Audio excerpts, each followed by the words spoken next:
अल्लाहु अकबर, अल्लाहु अकबर। अस्सलामु अलैकुम दोस्तों। मेरे दोस्तों, आज मैं आपसे बात करने जा रहा हूँ बाबा ज़रीफ़ चिश्ती के बारे में।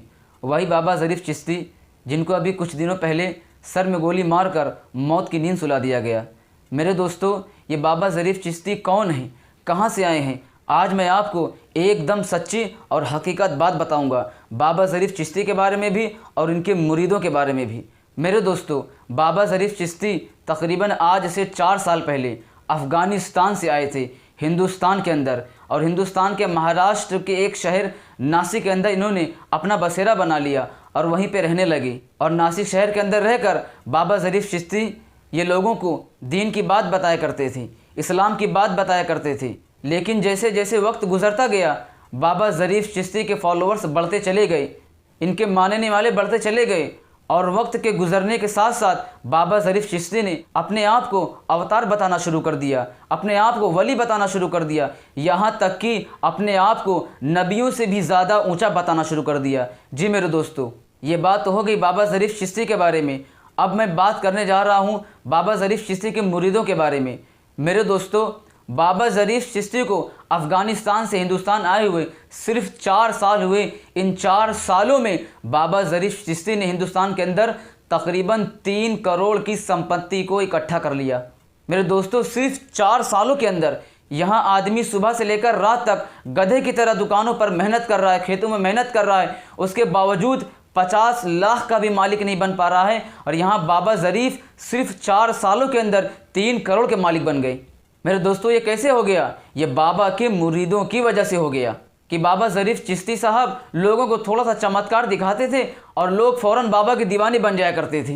मेरे दोस्तों, और इतना ज़्यादा हिंदुस्तान का मुसलमान बदअक़ीदा हो चुका है, इतना ज़्यादा अंधविश्वास हो चुका है कि ये जहाँ देखता है चमत्कार वहीं कर लेता है नमस्कार। ये मुसलमान जहाँ थोड़ा सा चमत्कार देखता है फ़ौरन अपने आप को उसी के सामने झुका देता है। और मेरे दोस्तों, मैं आप लोगों को सच्ची बात बताऊं, मुसलमानों का यही बदअक़ीदा, यही अंधविश्वास दुनिया के अंदर ऐसे ऐसे बाबाओं को पैदा कर रहा है। और ये मुसलमान अपने अंधविश्वास, अपने बदअक़ीदा की वजह से दुनिया के अंदर ज़लील व ख़ार तो हो ही रहे हैं। कल क़यामत के दिन महशर में भी ये लोग ज़लील व रुस्वा होंगे। ये बाबा ज़रीफ़ चिश्ती साहब लोगों को वजीफ़ा बताया करते थे कि फ़ला वजीफ़ा पढ़ो, आप 150 साल तक जियोगे। ये बाबा ज़रीफ़ चिश्ती साहब वजीफ़े में अपना नाम बताया करते थे कि वजीफ़े में मेरा नाम पढ़ो, आप 150 साल तक जियोगे। फाल खोलकर लोगों को बताया करते थे कि आप कब तक जियोगे, आप कब मरोगे। और बाबा ज़रीफ़ चिश्ती साहब खुद मौत की नींद सुला दिए गए। इसलिए मेरे मुसलमान भाइयों, मैं आप लोगों से कहना चाहता हूँ कि आप लोग ऐसे बाबाओं के चक्कर में मत पड़िए। जो भी आदमी अपने आप को बाबा बताए, अपने आप को वली बताए, समझ लो वो एक नंबर का झूठा है। इसलिए कि अल्लाह वाले अपने आप को किसी के सामने ज़ाहिर नहीं करते हैं, ना अपनी करामात को लोगों के सामने ज़ाहिर करते हैं, बल्कि अल्लाह वाले तो अपने आप को छुपाते हैं दुनिया वालों से, अपनी करामात को छुपाते फिरते हैं दुनिया वालों से। इसलिए मैं अपने मुसलमान भाइयों से कहना चाहता हूँ कि ऐसे लोगों के और ऐसे बाबाओं के चक्कर में एकदम ना आएँ, इनकी बातों में एकदम ना फंसें। अल्लाह वालों को और अल्लाह के वलियों को पहचानने का तरीका क्या है, वो आपको कुरान और सुन्नत से पता चलेगा।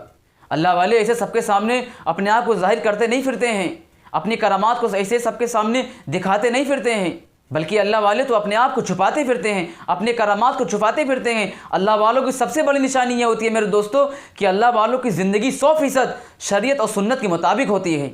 यही अल्लाह वालों को पहचानने की निशानी है। अगर किसी आदमी के अंदर एक भी सुन्नत की कमी है, वो अल्लाह का वली नहीं है। इसलिए अल्लाह वालों को पहचानना है तो आप कुरान और सुन्नत की रोशनी में पहचानिए। अल्लाह वाले सादगी में होते हैं, उनकी ज़िंदगी में सादगी होती है, उनके खान पान में सादगी होती है, उनके घर में सादगी होती है, उनके चलने फिरने में सादगी होती है। इसलिए कि सादगी ईमान का हिस्सा है। हमारे आका व मौला हज़रत मोहम्मद सल्लल्लाहु अलैहि वसल्लम खुद फरमाते हैं कि सादगी ईमान का हिस्सा है, सादगी ईमान का हिस्सा है, सादगी ईमान का हिस्सा है। 3 बार हमारे आका फरमा रहे हैं। इसलिए मेरे दोस्तों, अल्लाह वालों की ज़िंदगी एकदम सादी होती है और वो लोगों को अपने सामने झुकने का दर्स नहीं देते हैं, बल्कि अल्लाह वाले इंसानियत को अल्लाह के सामने झुकने का दर्स देते हैं। और ये फराड बाबा लोग लोगों को अपने ही सामने झुकाते फिरते हैं, लोगों को अपना हाथ चुमवाते हैं, अपना पैर चुमवाते हैं। अल्लाह वाले ऐसे नहीं होते हैं। अल्लाह वाले लोगों को झुकने का दर्स सिर्फ अल्लाह के सामने का देते हैं। इसलिए मेरे मुसलमान भाइयों, होश में आओ और हर अरे गैरे को अल्लाह का वली मत बनाओ, अपने सर पर मत बिठाओ।